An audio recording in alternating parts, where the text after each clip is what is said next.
енді сержант Болатқа қатысты істі барлығымыз қарап отырмыз ғой.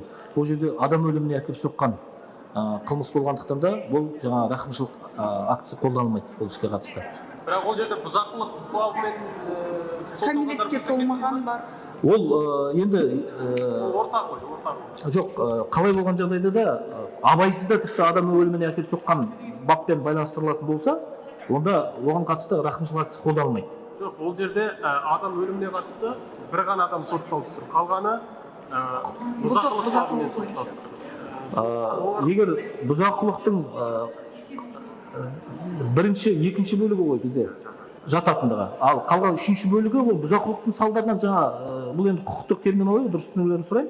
Адам өліміне әкеліп соққан жағдайда сен қандай да бір болмасын әрекет. Ол жерде жеке тұлғаға қарсы бағытталған қылмыстардың барлығы да жатпайды. Егер адам өліміне әкеліп соғатын болса, адам өліміне әкеліп соққан болса, сіздің бұзақылық қылмыстарыңыз нәтижесінде адам өліміне әкеліп соққан болса, онда қолданылмайды.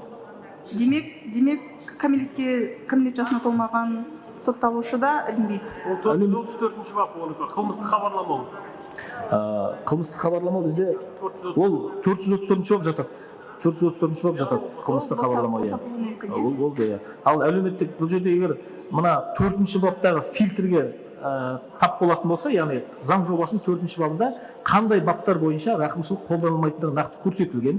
Егер сол бапқа сәйкес болатын болса, жаңа сіздің алдындағы сұрағыңызды қамти кетейін, онда кәмелетке толмаған болса да, яғни әлеуметтік осал топқа жатса да, оларға қатысты қолданылмайды.